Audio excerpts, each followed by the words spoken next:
Sir Thomas Lewis, the distinguished physician and physiologist, and Sir Henry Dale, Nobel Prize winner and at one time president of the Royal Society, were the first to have the idea of making a film to illustrate the experiments which led William Harvey to the discovery of the circulation of the blood. They made their film in time for the 1928 celebrations of the tercentenary of the publication of Harvey's book, De Motu Cordis. In 1957, a new film in colour was initiated by Sir Henry Dale.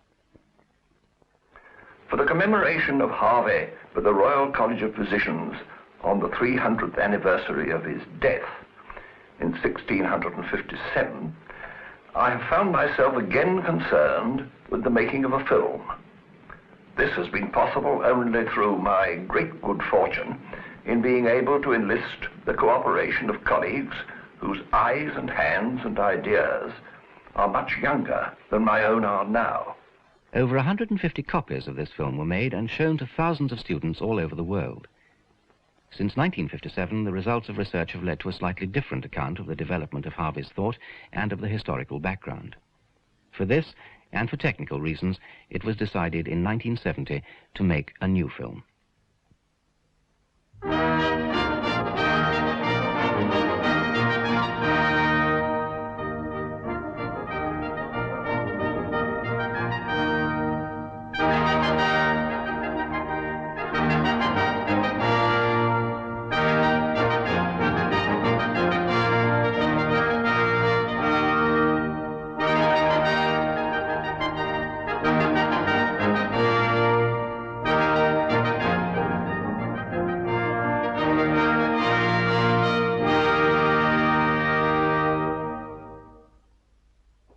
William Harvey was born at Folkestone on the 1st of April, 1578. He was educated at the King's School, Canterbury, and in 1593, when he was just over 15 years of age, went to Gonville and Caius College, Cambridge. For the next 4 years, he followed the undergraduate arts course, studying Latin grammar and rhetoric, logic and the classical authors, and at the age of 19, took his degree as Bachelor of Arts. After that, he turned to medicine, and 2 years later went to the University of Padua to complete his medical studies.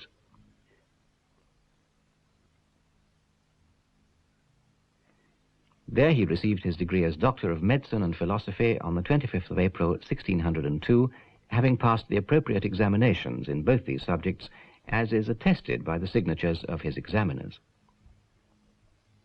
After his return to London in 1603, Harvey applied to the College of Physicians for license to practice medicine, for the college then had the right to examine and license all who practiced medicine in London and for 7 miles around. This permission was given him, and he was admitted as a fellow in 1607. 2 years later, he became physician to St. Bartholomew's Hospital. His private practice in London and in the court increased, and in 1618 he was appointed one of the physicians to the King, James I, and his ties with the royal family became closer, particularly after the accession in 1625 of Charles I. The story of how Harvey came to make the discovery of the circulation of the blood begins in Padua. When Harvey began to study medicine at the end of the 16th century, the works of Ibn Nafis and Michael Servetus were unknown. The opinion generally held on the movement of the blood came from the teaching of Galen, the Greek physician of the 2nd century A.D. His writings covered all aspects of medical knowledge, from anatomy to therapeutics, and over the centuries had acquired such authority that none dared to question the truth of his findings or opinions.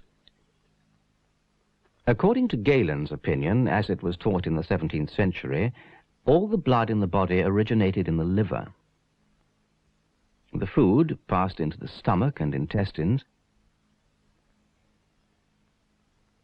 and there underwent a process known as concoction, as a result of which the refined portion of this food, called chyle, was separated off and conveyed through the portal vein to the liver. There it underwent further concoction and became venous blood.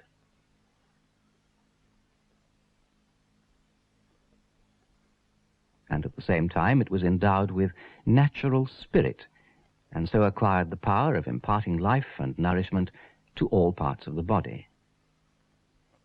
The different parts sucked up the nourishment brought to them and the venous blood ebbed back to the liver for fresh supplies. So a continuous movement of ebb and flow was believed to go on in the veins.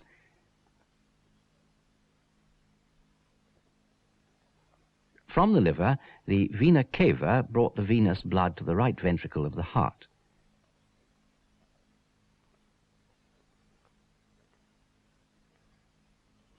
Some of it was expelled through the pulmonary artery into the lungs for their nourishment, while the remainder passed through porosities in the interventricular septum into the left ventricle. There it met the air which had passed through the lungs and travelled through the pulmonary vein into the left ventricle. This inspired air was thought to have inherent in it the basic principle of life.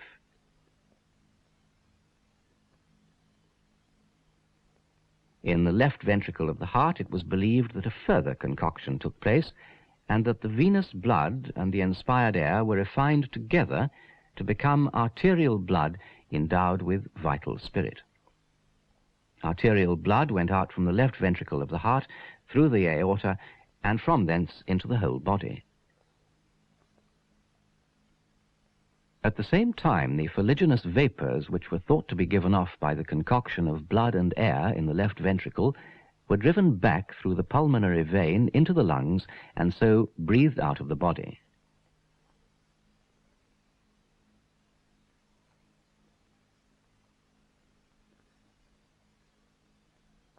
The timing of all these movements was held to coincide with the action of the heart. When the heart was in diastole, it was thought to suck venous blood into the right ventricle and air into the left,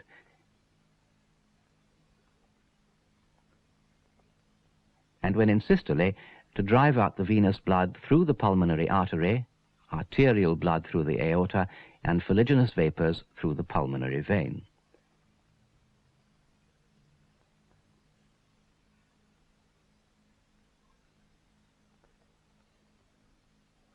But diastole was thought of as an active movement of dilatation, and the heart was believed to be in diastole when it struck the chest wall and the apex beat occurred.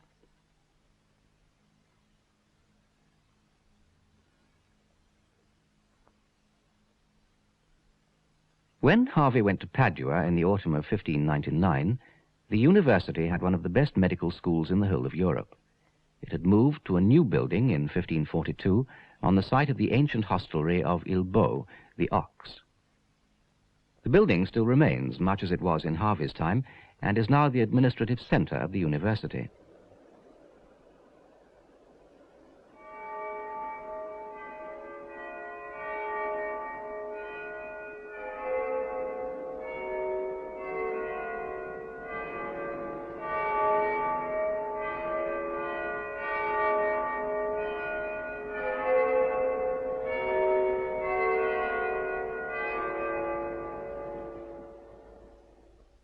One of the reasons for the fame of Padua was the excellence of its teaching of anatomy, and this was due to the work of Andreas Vesalius of Brussels and his successors.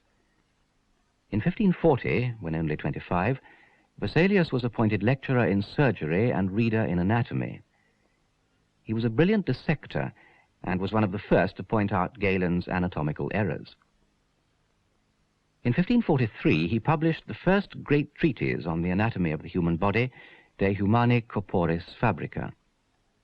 It was a systematic account of the whole subject, based on innumerable dissections, and was illustrated with woodcuts of great artistic value. Vesalius did not challenge Galen's opinion on the movement of the heart and blood, although he made it quite clear that he could not find any pores that penetrated through the septum of the heart, but he did not deny their existence. Vesalius was succeeded by Realdus Columbus, who stayed in Padua for only 2 years, and then went to Pisa and to Rome, where he died in the autumn of 1559. His one book, De Re Anatomica, was published posthumously.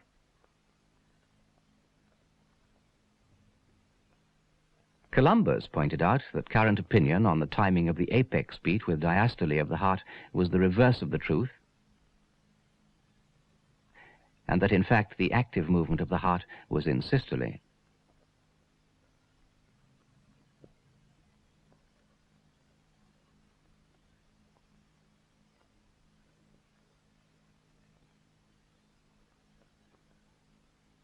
He also denied the existence of pores in the interventricular septum and of the breeding of fuliginous vapors in the left ventricle.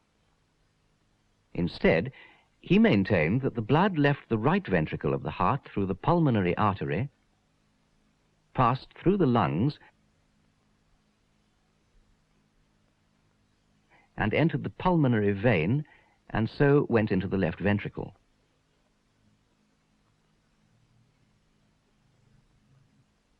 He based this hypothesis on his understanding of the competence of the valves of the heart, and he proved it by the simple experiment of opening the pulmonary vein to see whether it contained air or blood.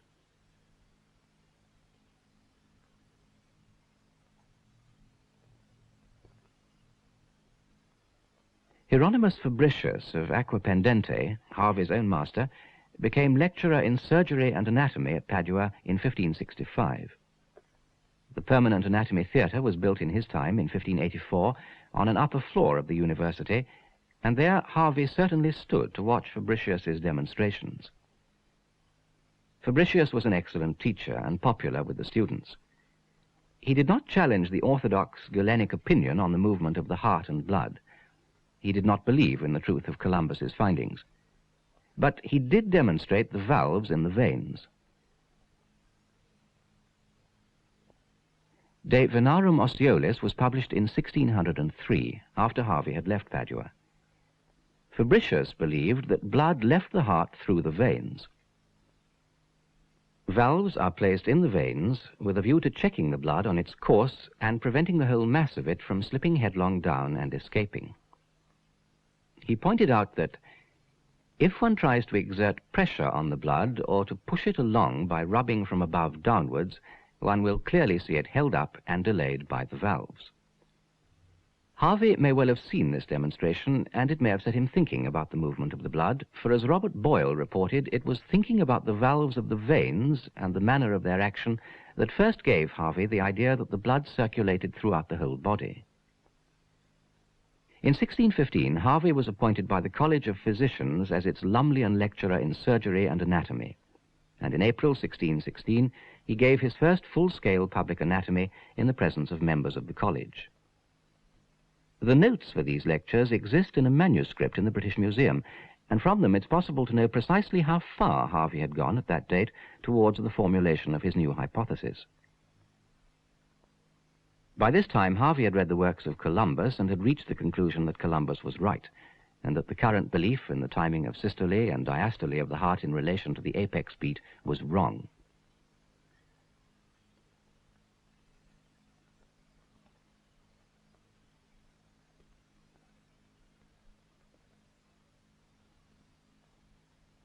Harvey had performed many experiments on the action of the heart, but he had no idea of the true function of the valves of the veins. He cannot, therefore, in 1616, have formulated the hypothesis on the circulation of the blood. This hypothesis was most probably formulated between 1619 and 1625, and was published in 1628 in his great work, now familiarly known as De Motu Cordis. Within the compass of this short treatise, Harvey set forth his new concept. He worked not from books, but from dissections. Let us hear the evidence for this concept in his own words. It is clear that those things which are before spoken concerning the motion and use of the heart and the arteries do either seem inconvenient or obscure, or admit of no possibility. Therefore, it will be profitable to search more deeply into the business, and to contemplate the motions of the arteries and heart, not only in man, but also in all other creatures that have a heart, as likewise by the frequent dissection of living things to discern and search the truth. When I first applied my mind to observation that I might find out the use of the motion of the heart, I straightways found it a thing hard to be attained and full of difficulty, so I did almost believe that it was known to God alone, and that by reason of the quickness of the motion, which in some creatures appeared in the twinkling of an eye, like the passing of lightning. At last, using daily more search and diligence, I did believe I had hit the nail on the head. unwinded and freed myself from this labyrinth. First then, opening the breast and cutting up the capsule which immediately surrounds the heart, you may observe that the heart moves sometimes, sometimes rests. This is more evident in the heart of colder creatures.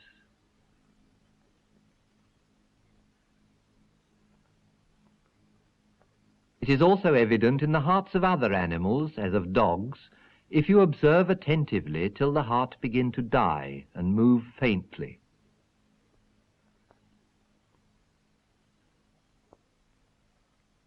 From these and other observations, Harvey concludes that at the moment of systole, the heart feels harder, it contracts and is lifted up and strikes the chest wall, and that is when the apex beat can be felt. This was contrary to the commonly received opinion.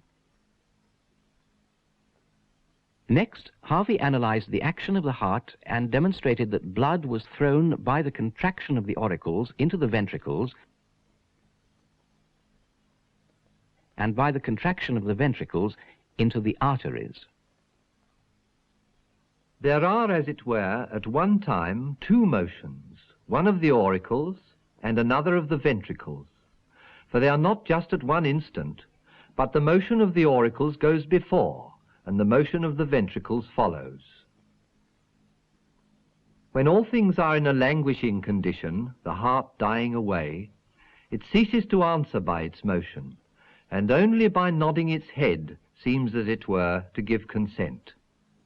And whilst by little and little the heart is dying, you may see after 2 or 3 beatings of the auricle, the ventricle will, being as it were roused, answer, and very slowly and with difficulty beat once. This is especially to be observed, that after the ventricle has left beating, and the auricles are beating still, if you cut away the point of the heart with a pair of scissors, you shall see the blood flow from thence at every pulsation of the auricle, so that from thence it appears which way the blood comes into the ventricles, not by attraction or distension of the ventricles, but sent in by the impulsion of the auricles. There is found here with us a sort of very little fish called a shrimp, all the body of which is transparent. This little fish I have often shown in water to some of my friends, so that we could clearly discern the motion of the heart.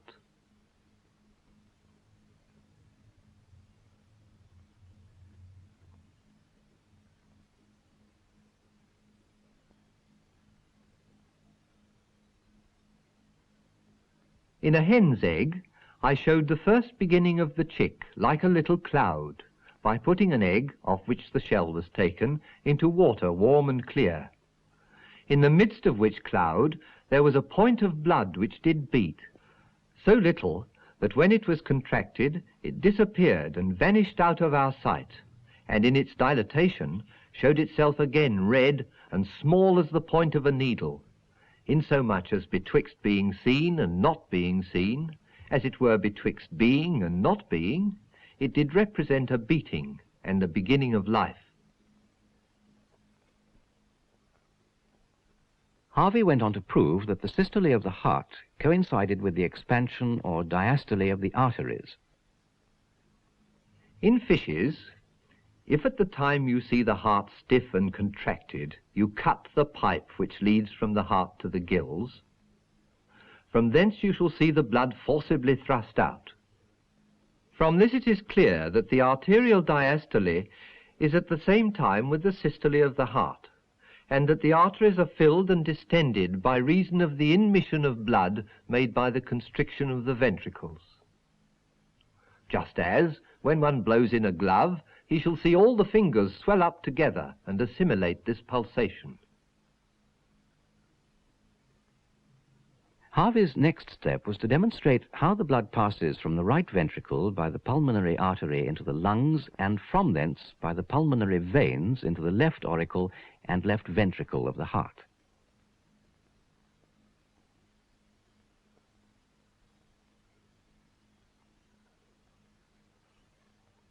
First, he denies the existence of pores in the interventricular septum. That opinion is not to be tolerated which does assert that the blood is drawn through the hidden pores of the mediastin of the heart out of the right ventricle into the left. By my troth, there are no such pores, nor can they be demonstrated. And why, I ask you, do they have recourse to hidden, invisible, uncertain, and obscure pores for the passage of the blood into the left ventricle, when there is such an open way through the pulmonary vein? Truly it is a wonder to me that they would make, or rather invent, a way through the septum of the heart, which is gross, thick, hard, and most compact, than through the patent pulmonary vein, or else through the substance of the lungs, thin, loose, most soft and spongious.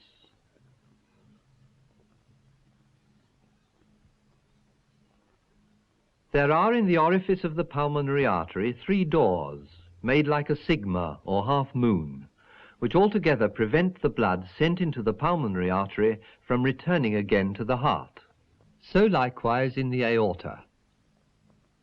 When they are raised up and brought together, they make a 3-cornered line, such as is left by the bite of a leech, so that they may prevent the reflux of blood.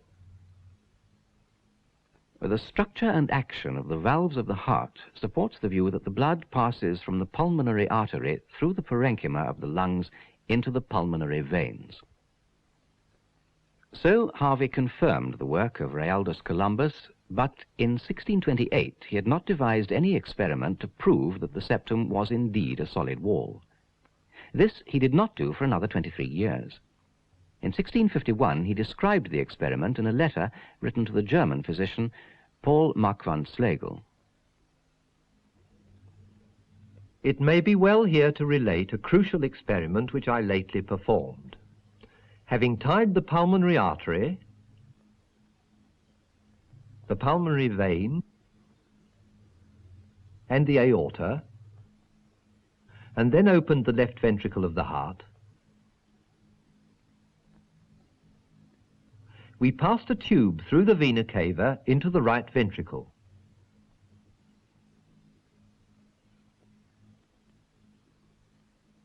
And having filled an ox's bladder with warm water, we attached it to the tube and forcibly injected the better part of 1 pound of water into the right auricle and ventricle. What happened? The right ventricle and auricle were enormously distended, but not one small drop of blood or water escaped through the hole in the left ventricle. Next we untied the aforesaid ligatures, and then inserted the same tube into the pulmonary artery, and tied a tight ligature behind it to prevent any reflux of water into the right ventricle. We then pushed the water from the bladder towards the lungs. Immediately a torrent of water mixed with blood gushed forth from the hole in the left ventricle.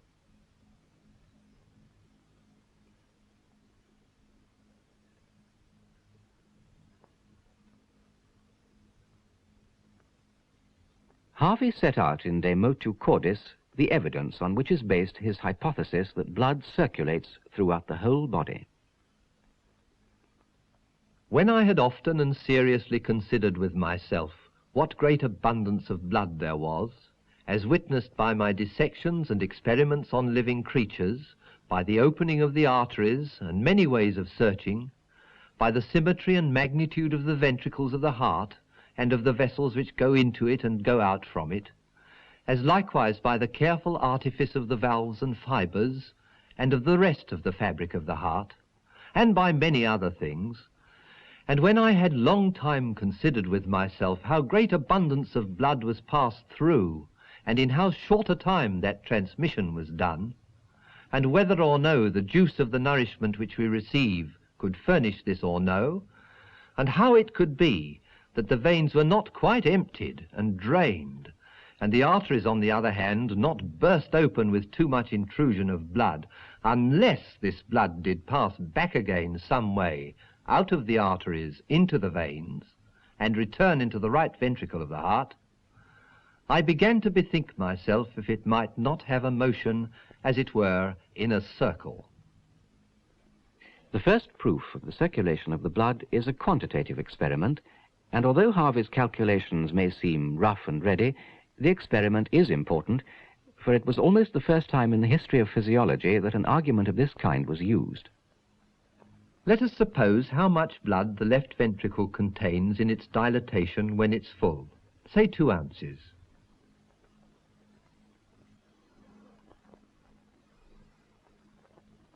I have found in a dead man above 2 ounces.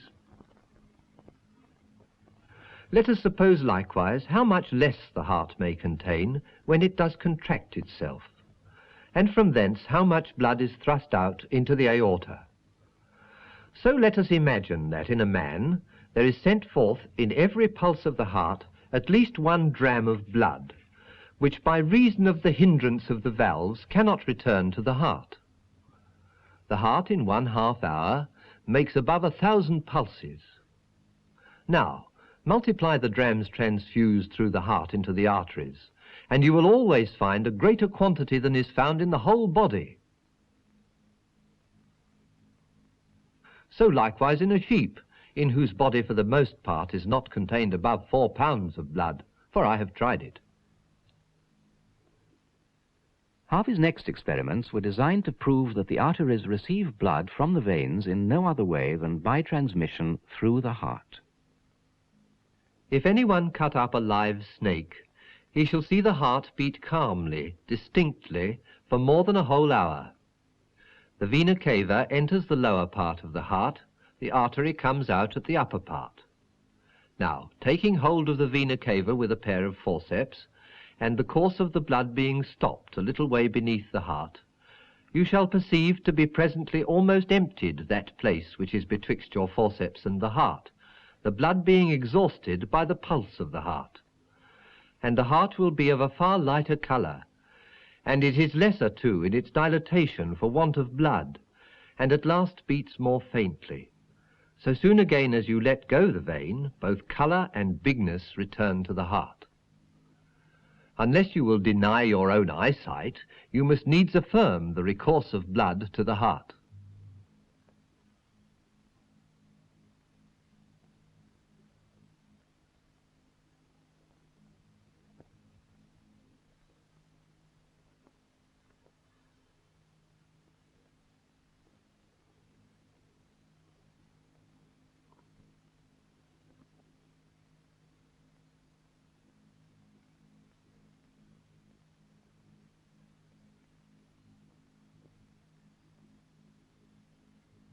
Afterwards, if you do leave the vein, and do grasp or bind the artery a little way from the heart, you shall on the contrary see it swell vehemently there where it is compressed, and that the heart is swelled beyond measure, and does acquire a purple colour, and that it is at last oppressed with blood, so that you would think it would be suffocated.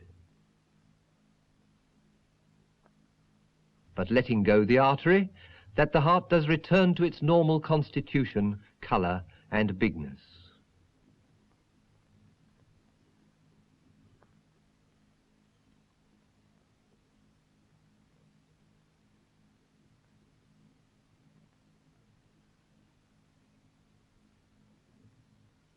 Harvey had now to prove that the blood returned to the heart through the veins. The actual connections between arteries and veins he never saw, for in his day no lens of sufficient power of magnification was available. He merely deduced that the extremities of arteries and veins must conjoin either directly or indirectly through the porosity of the tissues. A description of the capillary blood vessels, first seen by Malpighi, was published in 1661, 4 years after Harvey's death. Some experiments are to be taken notice of, by which it is clear that the blood doth enter into every member through the arteries, and doth return by the veins. Let there be an experiment made in a man's arm, and indeed it is most conveniently done in a lean man, the body having been heated by exercise and the pulse full. If you do then make a hard ligature, drawing it as straight as any may endure it, you may first observe that beyond the ligature the artery does not beat. After this ligature has continued a while, and that in a sudden it is a little untied into a middle sort, such as I say they use in letting of blood, It is to be observed that the whole hand is straightways imbued with colour and distended, and that the veins of it become swelled and lumpy, and in the space of 10 or 12 pulses of the artery you will see the hand to be exceeding full with the much blood that is driven and forced into it.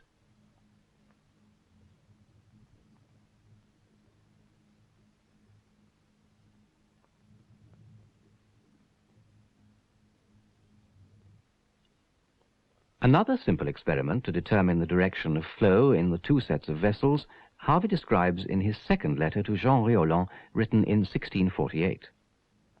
Cutting of a vein, anybody may see the nearer part of it towards the heart let out no blood, but the further part pour it abundantly.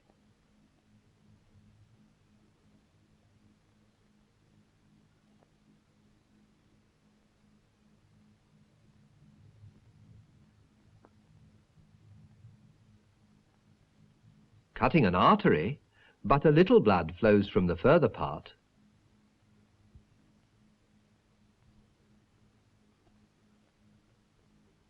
But the nearer part shoots forth blood with violent force, as if it were out of a spout. In 1637, a new kind of fire engine was used in London. Harvey saw it working, and the sight suggested to him the analogy between the heart's action and that of a pump.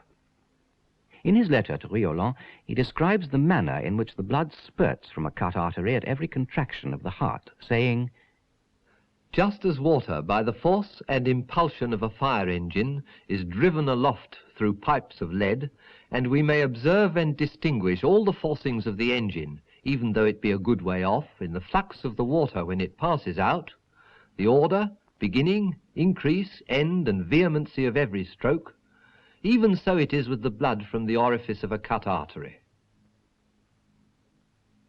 It remains that we do explain which way the blood flows back from the extremities through the veins into the heart. The most famous Hieronymus Fabricius ab Aquapendente, a most learned anatomist, did first delineate the membranous valves in the veins, being exceeding thin raised portions of the inner coat of the veins, and shaped in the figure of a sigma or half moon. They are situated at diverse distances from one another, looking upwards towards the roots of the veins, and for the most part in pairs.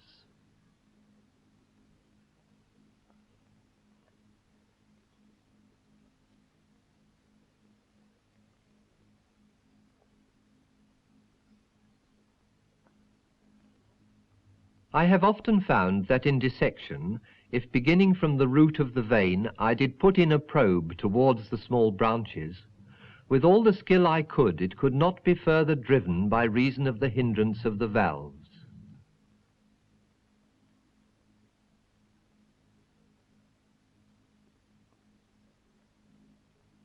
On the contrary, if I did put the probe from the outer branches towards the root, the valves give way, and like floodgates in rivers, are most easily pushed aside.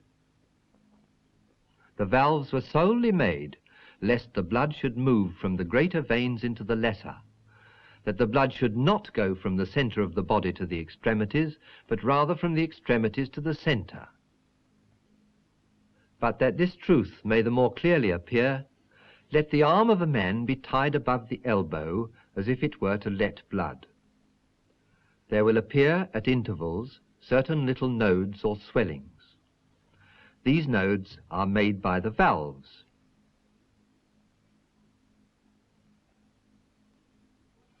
If you draw down blood with your thumb or finger from beyond a valve and hold it thus, you will see that no blood can follow, the valves quite hindering it. If you retain the blood so drove down and do press downward with t'other hand, the upper part of the vein being full, you shall find that by no means can it be forced or driven beyond the valve.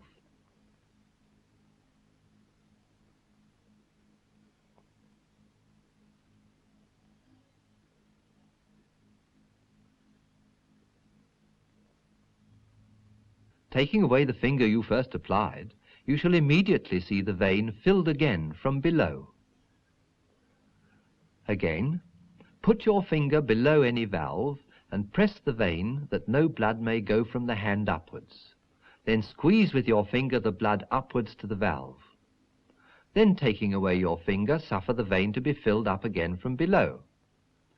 And then, pressing again with your finger in the same place, squeeze out the blood again, and do this 1,000 times in a little space.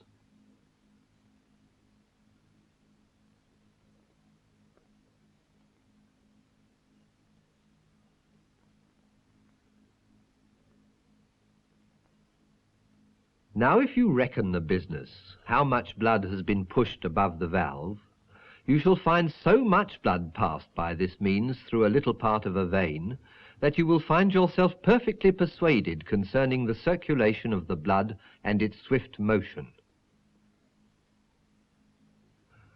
And now we may bring forth our opinion concerning the circulation of the blood. Seeing it is confirmed by reasons and ocular experiments that the blood does pass through the lungs and heart by the pulse of the ventricles, and is driven and sent into the whole body, and does creep into the veins and porosities of the flesh, and through them return from the little veins into the greater, from the circumference to the centre, from whence it comes at last into the vena cava and into the auricle of the heart in so great abundance, with so great an outflowing and inflowing. From hence through the arteries thither, from thence through the veins hither back again, so that it cannot be furnished by those things which we do take in, and in far greater abundance than is necessary for nourishment, it must be of necessity concluded that the blood is driven into a round by a circular motion in creatures, and that it moves perpetually, and hence does arise the action and function of the heart which by pulsation it performs, and lastly, that the motion and pulsation of the heart is the only cause. When Harvey died in 1657, his new theory of the circulation of the blood had won general acceptance. He was well aware that its consequences would be far-reaching, and so it has proved.